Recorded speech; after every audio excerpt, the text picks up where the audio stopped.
월 88,000원짜리 정액제 광고 깃발은 실제 가게 주소지에 꽂아 반경 2-3km에 있는 고객에게 노출시키는 방법입니다. 하지만 배달의 민족은 가상의 주소를 허용해 더 많은 깃발을 꽂을 수 있게 했습니다. 점주의 입장에서는 과도한 수수료가 부담스럽습니다. 하지만 깃발을 많이 꽂으면 꽂을수록 배달앱상에 더 많이, 더 자주 노출되어 매출이 올라가기 때문에 어쩔 수가 없습니다. 상황이 이렇다 보니 깃발 꽂기 경쟁은 당연한 수순이 되었습니다. 음식 맛이 좋은 가게가 살아남는 게 아니라 깃발을 많이 꽂을 수 있는 자본력 있는 가게가 살아남는 이상한 구조가 돼버린 겁니다. 17년간 프랜차이즈 피자집을 운영하다 7개월 전부턴 개인 브랜드 피자집을 연 김진우 씨. 고정 인건비를 줄이기 위해 일부러 배달만 전문으로 하고 있습니다. 프랜차이즈 할 때는 프랜차이즈 갑질로 해갖고 많은 고통을 사실 받았었어요. 본사랑도 많은 대립도 있었고.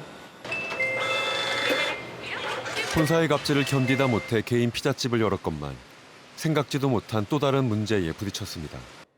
매출을 이렇게 하려면은 무슨 배달의 민족이나 요기요나 여러 가지 앱을 이용할 수밖에 없는데 또 그거에 대해 더 큰 값이 또 생긴 거죠, 어떻게 보면.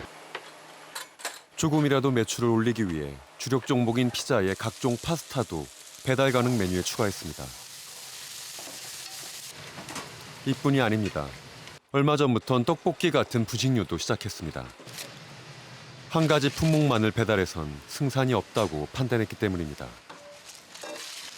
덕분에 개업 7개월 만에 조금씩 매출은 늘고 있지만 문제는 장사가 되면 될수록 남는 게 없다는 겁니다. 1,000원짜리 팔면은 10%는 배달의 민족에 줘야 되고 10%는 또 세금 내야 되고 20% 까고 가는 거예요, 보통. 그래서 소득세까지 하면 25%. 25%를 떼어주고 나서 수익이 나는 게 있을까요? 배달의 민족이 일방적으로 수수료를 개편했던 4월의 매출 기록입니다. 총 매출은 1,200만 원이 약간 넘습니다. 그중에서 배달앱과 카드 수수료가 100만 원 남짓. 그런데 사장님이 가져간 순이익은 마이너스였습니다. 이렇게 마이너스 날 바에는 그냥 배달 대행을 하던 아니면 다른 데 취직을 하던 그러면은 월급은 받을 수 있잖아요. 이렇게 하루에 15시간 이상씩 일하면서 이게 마이너스 나는 이런 거는 생활이 안 되잖아요.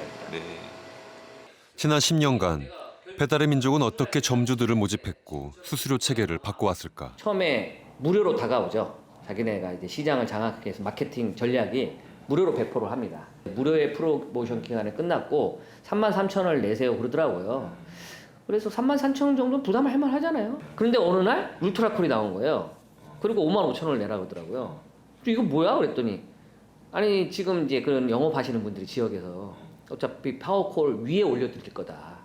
이러면 사장님 상점이 노출되잖아요. 노출되면 빨리 주문 많이 들어옵니다. 이렇게 된 거예요. 네. 바로 결제가 의무였대요, 그 당시에 울트라콜이. 그러면 수수료를 따로 내야 돼요, 결제 수수료를. 최종적으로 15%까지 갔죠. 예. 그러니까 그 당시에 저 같은 이제 자영업자 입장에서는 이걸 써야 돼? 그래서 사실 울트라콜로 많이 안 넘어갔어요. 근데 이제 수수료 폐기를 선언하죠. 저희는 상생하는 회사가 되겠습니다 하고 착한 기업이 되겠습니다. 당연히 다 울트라콜로 갈아타게 되죠. 그렇게 해서 대량으로 넘어가니까 88,000원 올라갔죠. 바로 올리죠. 그리고 그것이 나중에 알고 봤더니 이제 가상의 상점, 지금 말하는 깃발 광고가 도입이 된 거예요. 일명 깃발 꽂기라 불리는 울트라콜. 깃발 하나를 꽂는 데 내는 비용은 월 88,000원입니다. 하지만 깃발을 하나만 꽂는 매장은 거의 없습니다. 4월 순수익이 마이너스를 기록했던 피자 배달 전문점도 총 14개의 깃발을 꽂고 있었습니다. 예전에는 이제 배달의 민족이나 이런 어플이 생기기 전까지만 해도 경쟁할 수 있는 업체들이 우리 동네밖에 없었어요, 사실은. 그리고 3-4km 떨어진 데서 우리 매장 앞에다 깃발을 꽂아버려요. 그러면은 손님이 봤을 때는 여기에 매장이 있는 거예요. 예전에는 경쟁 안 했던, 생각하지도 않았던 그런 경쟁 상대들이 지금은 많이 나타나게 된 거죠. 누가 더 광고비를 많이 투입하냐. 많이 투입하면 할수록 노출이 많이 되고 매출이 오르는 게 보이니까 너도 나도 없이 그냥 깃발을 무분별하게 꽂고 있는 거죠, 지금. 그렇지 않으면 장사가 안 되니까. 실제로 깃발이라고 검색해보면 유경험자들의 실전 방법들을 손쉽게 확인할 수 있습니다. 초기의 실수단부터 경쟁업체의 깃발을 확인하는 방법까지 전쟁이라는 표현을 쓸 만큼 치열합니다. 많이 노출될수록 이거 제대로 된 업소인가 봐. 여기가 제대로 된 매장인가 봐. 그리고 인기가 좋은가 봐. 누르게 되죠. 노출된 빈도가 높으니까 당연히. 그러니까 경쟁적으로 꽂기 시작하는 거고. 경쟁적으로 꽂으니까 또 변별력이 없어졌죠. 너 10개 꽂았어? 나 20개 꽂을게. 너 20개 꽂았어? 나 30개 꽂는다? 흡사 도박판이 된 거예요, 도박판. 배민이 등수를 매기는 방법이 있대요. 제일 중요한 거 맛집 그 리뷰고 두 번째가 쿠폰을 써야 돼요.